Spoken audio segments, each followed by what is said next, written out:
Dear maker, roses are red, violets are blue. We go together like TP and poo. All kidding aside, Valentine's Day is right around the corner, and let's face it, toilet paper has definitely been a theme lately. So I thought, how cute would it be to have a cute little toilet paper and a cute little poo on a postcard and send it off to the people I love just to let them know just how essential they really are. So if you think you can handle my goofiness today, we're going to talk about how I created this little postcard, as well as this version that has a little wooden heart that pops out, and then you can add a little keychain ring, and there you got a cute little keychain. All right, guys, you ready? Let's go. Okay, guys, so all kidding aside, there are a few teachable moments that I could share here with you guys, so I figured I'd go ahead and do it. This is a really easy project. Basically, you just get the file, you download it, you put it into your computer, send it off to the laser, and cut. But when I was looking at this, I thought, okay, I can talk to you guys about something that everybody asks when they're first learning how to work a laser, and that is, what is the difference between cut, score, and engrave? Well, I'm going to show you because I used all of those functions in this project. And I thought, you know, I get asked a lot about masking tape, and I want to show you some of the differences. If you have a hobby laser, then you're probably not hooking up a compressor to it, so you probably need to use masking tape if you want to keep things nice and clean. That's this one right here. Notice I didn't use masking tape on the back, so I have a lot of flashback, and I'll either have to stand it off or use masking tape next time. But with this one, I just used the compressor, and you can see it's very clean. I just have a teeny tiny bit of residue from the engraving, but I can easily remove that if I just take a wipey and rub it off. That's what a lot of people do. And then, you know, we're good to go. So you can see it's a lot cleaner with a compressor than without, okay? But I also thought, you know, I keep seeing this little doohickey trending on my timeline from all my Facebook groups that I'm in, and I thought, you know what, instead of Gorilla Tape, because you guys know I'm a fan of the Gorilla Tape, let's give the doohickey a try. So let's see how it does. So far, so good. Not too shabby. And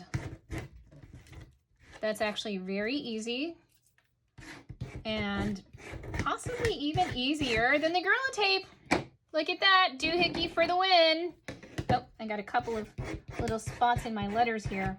Okay, cool. So I will put the link to this little guy below. It's called, it's a plastic razor, but that was actually pretty cool. So you can see you still get a beautiful, clean job done if you use the masking tape or if you have to or whatever. Okay, then what else did I want to show you? I used in Lightburn a function called the tab function to break out this little heart. Pretty much, I'll show you. Okay, so if you look here, see how there's this little itty bitty, like the laser skips just to hold it on right there. And it's perfect for, let's say you have like the dot to an eye and you don't want it to fall through your honeycomb tray so you don't have to go fishing for it. You could use the tab function, or, you know, in this case, I want it to pop out. And so I put two little tabs right here. To add the tabs, you just click on the tab function and then select where you want those tabs to be placed in your image, and then when you send it off to the laser, it will know to skip on those parts. However, when I saved it as an SVG, it didn't transfer over, and when I sent it to my friends, I actually had two friends test out this file for me. One had a Boss, one had a Glowforge. This didn't work. I had to manually put it in, and this was the smallest I could get it, so that the other lasers would use the SVG properly. I hope I'm not losing you with this discussion here, but I just kind of want to show you the difference. So if you have Lightburn, the tab function will tell the laser to skip, and it's this teeny tiny skip. Otherwise, it has to be manually done, and that's the smallest I could get it and still have the laser understand what I wanted to do. When I made it smaller, the file on other machines would not skip, and it would actually just cut right through it.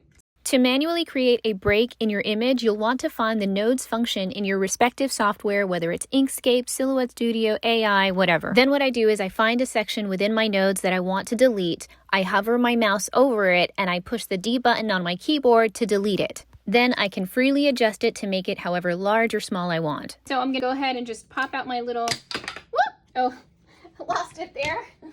My little keychain piece right here, super cute. And then I'll just take a little bit of sanding paper to kind of, you know, smooth that off right there.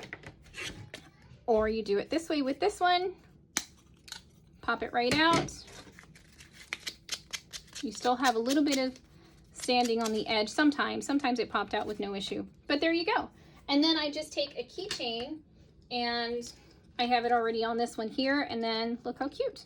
Besties. Okay, so now I just want to explain the difference between a cut, an engrave, and a score. It's really easy. A cut is just that. You are basically cutting out of your material any shape that you want. An engrave is when you actually penetrate into the material to create an image. So in this case, I have the letters, I have the toilet paper and the little poo and the hearts. Now the score is actually a cut. The difference is you are lowering the power so that you only scratch the surface and you don't actually penetrate and cut through. So I did that intentionally here because I want to produce this as efficiently as possible and I want to make it fast. I don't need this to be a deep engrave. I just want to create the illusion that you could write an address onto these lines. So I chose to score here as well as here around my little stamp. So in this one piece, I have used all of those functions. I have cut, I have lowered my power to scrape or scratch the surface, and I have engraved and I have penetrated into my material.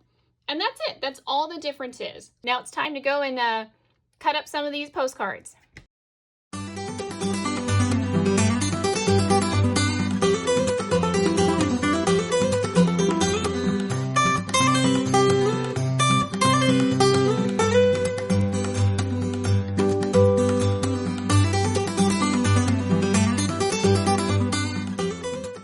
So there you go, maker. Today's tutorial was just something lighthearted that hopefully made you giggle. And of course, I hope you got something out of it too. If you have any questions, just let me know in the comments below. And I'll see you guys here soon over at That Mom with a Laser.